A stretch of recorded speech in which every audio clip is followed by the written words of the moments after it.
Good morning student, कुसुम learning classes में आपका स्वागत है। आज मैं आपको उपचारात्मक परीक्षण के विषय में पढ़ाऊंगी कि अचीवमेंट टेस्ट क्या होते हैं, इनका क्यों यूज़ किया जाता है, इनका क्या महत्व है, इनकी क्या विशेषता हैं तथा उपलब्धि परीक्षण यानी कि अचीवमेंट टेस्ट की परिसीमाएं क्या होती हैं। जैसा कि यहाँ लिखा है, उपलब्धि परीक्षण का अर्थ व परिभाषाएं। Meaning and definition of achievement test. First, उपलब्धि, विद्यालय जाकर ज्ञान अर्जित करना उपलब्धि कहलाता है।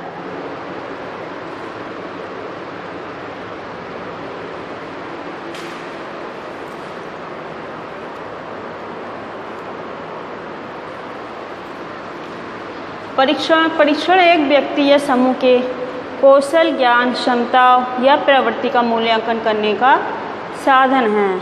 यानी कि विद्यार्थी जब विद्यालय जाता है, विद्यालय जाकर जो ज्ञान अर्जित करता है तो उसको तो उपलब्धि कहते हैं। उस उपलब्धि को जांच करने के लिए जो परीक्षण किए जाते हैं तो उसको हम उपलब्धि परीक्षण कहते हैं। उपलब्धि परीक्षण, उपलब्धि की जाँच के लिए जो परीक्षण ली जाती हैं उनको उपलब्धि परीक्षण कहते हैं।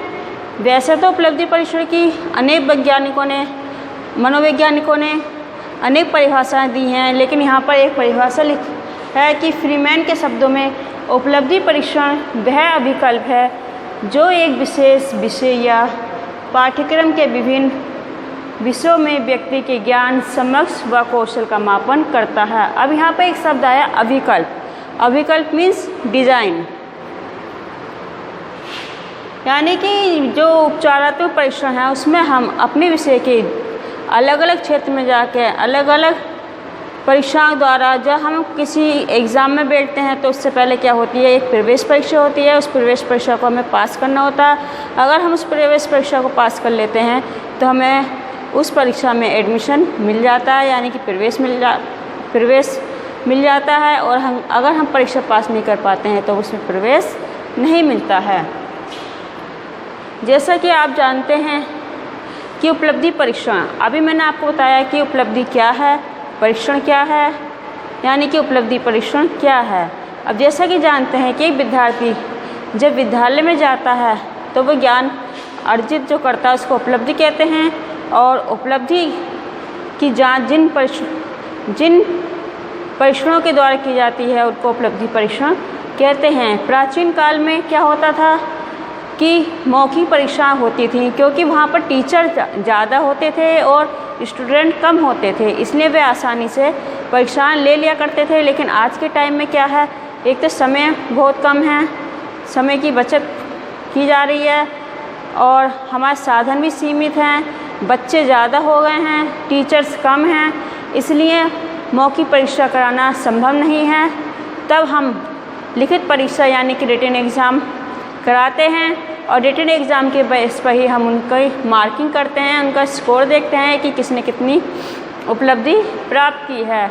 माना कि एक विद्यार्थी एक विषय में 30 नंबर लाता है, दूसरा विद्यार्थी उसी विषय में 55 नंबर लाता है, तो हम ये देखेंगे कि पहले विद्यार्थी से दूसरा जो विद्यार्थी है वो कितने नंबर ज़्यादा लाया, यानी कि 25 नंबर ज़्यादा लाया है। हम यह ग्रेड पास नहीं रखते हैं, जैसा कि हम ऐसे टाइप टेस्ट में ग्रेड पास रखते हैं, क्योंकि ज़रूरी नहीं है कि जो बच्चा 25 नंबर कम लाया है वो इसके योग्य नहीं है। हो सकता है कि पेपर का जो स्तर है, उसका जो लेवल है वो कठिन हो, कठिन लेवल होने के कारण दोनों के अंतर में इतना अंतर पाया गया है। तो यहाँ पर हम केवल ग्रेड पास ना करके हम एक उसका माध्य निकालेंगे और ये देखते हैं कि वो माध्य से कितने कम नंबर लाया है, उसे कितने और नंबर की आवश्यकता है। इसी प्रकार नए नए प्रकार के उपलब्धि परीक्षण द्वारा हम विद्यार्थी का ज्ञान की परीक्षा लेते रहते हैं और इससे हमें ये पता चलता रहता है कि विद्यार्थी की जो कमजोरियां हैं वो क्या कमजोरियां हैं और उन कमजोरियों को किस प्रकार दूर किया जा सकता है। अब आता है उपलब्धि परीक्षण का महत्व।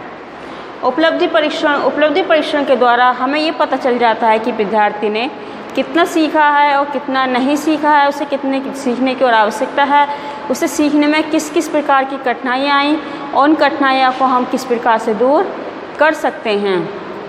सेकंड पॉइंट, अध्यापक की कुशलता एवं प्रभावशीलता का मूल्यांकन करना। उपलब्धि परीक्षण के द्वारा हम अध्यापक की कुशलता एवं प्रभावशीलता का मूल्यांकन कर सकते हैं, यानी कि जो अध्यापक है जो विद्यार्थी को पढ़ा रहा है वो किस प्रकार से पढ़ा रहा है, उसको पढ़ाने का स्टैंडर्ड क्या है, उसका लेवल क्या है, क्या वो बच्चे को जो पढ़ा रहा है वो बच्चे की समझ में आ रहा है या नहीं आ रहा है। नहीं आ रहा है तो हमें क्या करना चाहिए, हमें अपने मेथड को चेंज कर देना चाहिए और बच्चे के द्वारा ही जो बच्चा समझ सके इस तरह के इजी मेथड के द्वारा हमें पढ़ाया जाना चाहिए। वर्ग निर्धारण व पदोन्नति में महत्वपूर्ण। उपलब्धि परीक्षण के द्वारा जब हम परीक्षा लेते हैं तो ये पता चल जाता है कि कौन बच्चा कितना एक्टिव है, कितना इंटेलिजेंट है, कौन कमज़ोर है, कौन मध्यबुद्धि का है। उसी के द्वारा हम उसका वर्गीकरण कर देते हैं और फिर अगली क्लास में उसको हम प्रमोट करते हैं। पाठ्यवस्तु के संशोधन में सहायता करना। उपलब्धि परीक्षण के द्वारा पाठ्यवस्तु जो है उसमें संशोधन किया जाता है, क्योंकि अगर पाठ्यवस्तु में कुछ ऐसी लैंग्वेज लिखी है कि जो बच्चे को समझ में नहीं आ रही है तो जो पब्लिश्ड हो चुकी है बुक हम उसमें तो कुछ नहीं कर सकते, लेकिन जो अगले साल पब्लिश होनी है बुक हम उसमें उसका करेक्शन कर सकते हैं, ताकि जब बच्चा उस बुक को पढ़े तो उसमें कोई कठिनाइयाँ ना आए। कठिनाइयों के निवारण में सहायता करना। उपलब्धि परीक्षण के द्वारा बच्चे की समझ जितनी भी कठिनाइयाँ आती हैं उनको हम आसानी से दूर कर सकते हैं, क्योंकि उपलब्धि परीक्षण के द्वारा हमें ये पता चल जाता है कि बच्चा किस लेवल का है और उसको कौन कौन सी कठिनाइयाँ आ रही हैं।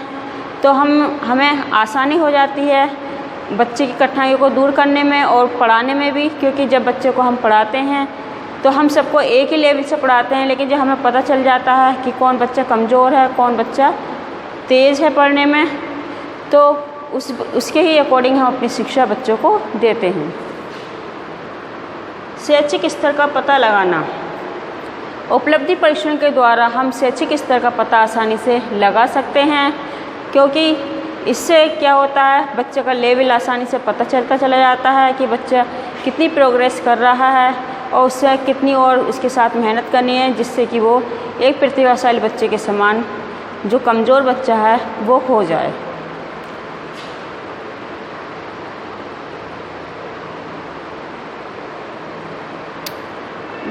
अब आता है उपलब्धि परीक्षण की विशेषताएं। उपलब्धि परीक्षण की विशेषताएं निम्नलिखित हैं। फर्स्ट, छात्रों में अंतर करना। उपलब्धि परीक्षण के द्वारा हम छात्रों में अंतर आसानी से कर सकते हैं।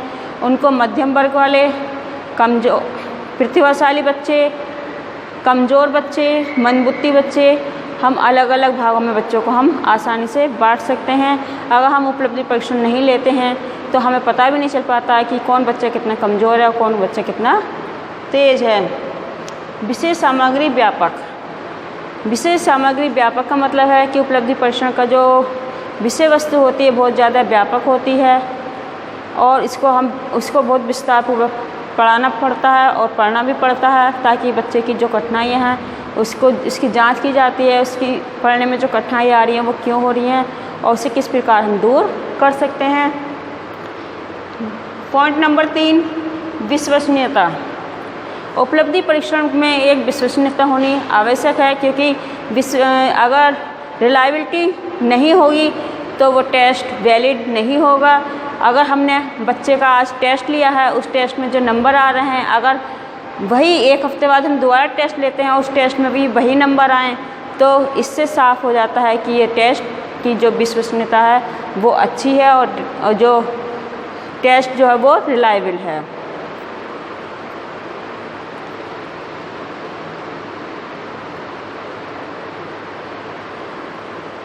नेक्स्ट पॉइंट, इन परीक्षाओं के आधार पर जो टीचर है उसको ऐसी विशेष सामग्री मिल जाती है आसानी से जिसको कि वो पढ़ाना चाहता है बच्चों को तो आराम से वो पढ़ा सकता है, क्योंकि उसे उपलब्धि परीक्षा के द्वारा ये पता चल जाता है कि बच्चा किस प्रकार का है, वह उसी के अकॉर्डिंग अपना टीचिंग मेथड बनाता है और उसको पढ़ाना स्टार्ट कर देता है।